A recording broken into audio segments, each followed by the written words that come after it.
નમસ્કાર મિત્રો, હું છું ઋતુ અને આજે આપણે વાત કરશું બ્રેસ્ટ કેન્સરના ડાયટના બારેમાં.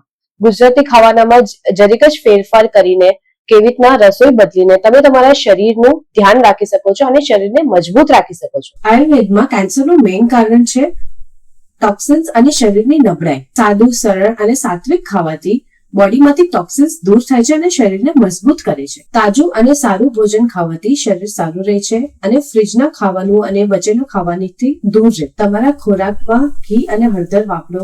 હળદરમાં એન્ટી કેન્સર પોટેન્શિયલ હોય છે, જેમાંથી કેન્સરનો ઇલાજ કરવામાં સરળતા રહે છે. જીરું, ધાણા, અજમો, આદુ જેવા મસાલો વાપરો, જે પાચન સુધારે છે અને શક્તિ આપે છે પાચનમાં. ગરમ દૂધમાં અશ્વગંધા કે હળદર મલાવવાથી પાચન શક્તિ વધારે છે અને વજન ઓછું કરવાથી બચાવે છે. ફળો જેમ કે જામુન, સફરજન, પપૈયા એન્ટીઓક્સિડન્ટમાં મદદ કરે છે. એન્ટીઓક્સિડન્ટ્સ કેન્સરના ટ્રીટમેન્ટ માટે બહુ મદદ કરે છે અને કેન્સરને વધવાથી રોકે છે. તમને જરી ગુજરાતીઓ રેસિપીસ બતાવી છે જે ઘરે ખાવામાં સરળ રહે છે. પહેલી રેસિપી છે મૂંગ દાળની ખીચડી, જેના માટે તમારે ખપશે અડધો કપ મૂંગ દાળ, અડધો કપ ચોખા, મીઠું, હળદર, આદુ, જીરું અને ઘી. સૌથી પહેલા દાળ અને ચોખાને ધોઈ લો.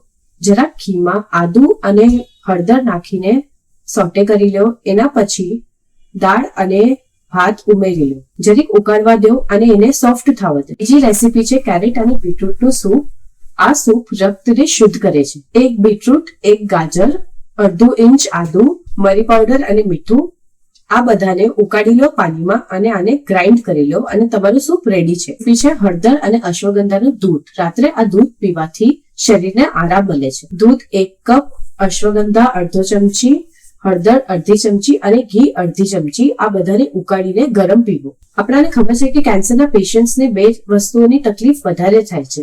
એક છે ભૂખ ના લાગવું અને ખાવાની ઈચ્છા ના થવી, અને બીજું છે રોજે રોજ એ લોકોનું વજન ઓછું થતું જાય. આ બધી જે રેસિપીસ બોલેલી છે બનાવવામાં બહુ સરળ છે, ભૂખને વધારે છે, પાચન કરવામાં સારું રહે છે અને વજનને મેન્ટેન કરે છે. અને ખબર છે કે કેન્સર ખાલી શારીરિક બીમારી નથી, એ માનસિક રીતે પણ બહુ અસર કરે છે. પેશન્ટ અગર મેન્ટલી સ્ટ્રોંગ રહે છે તો એનું ઇલાજ જલ્દી થઈ જાય છે અને એની રિકવરી સારી રહે છે. અને આમાં બધાથી મહત્વપૂર્ણ વસ્તુ છે કે શરીરના રિલેક્સેશન માટે યોગા અને પ્રાણાયામ સવારે રોજ વહેલા ઉઠીને કરવાથી સારું રહે છે. અગર આ વિડીયો તમને માહિતી લાગે છે તો લાઈક, શેર અને સબસ્ક્રાઇબ કરો. કોઈ પણ આયુર્વેદિક કે ડાયટ પ્લાન જાણવા માટે ડોક્ટર રવિ ગુપ્તાને સંપર્ક કરો. ડોક્ટર રવિ ગુપ્તાનું ક્લિનિક હવે અમદાવાદ અને સુરતમાં પણ ઉપલબ્ધ છે.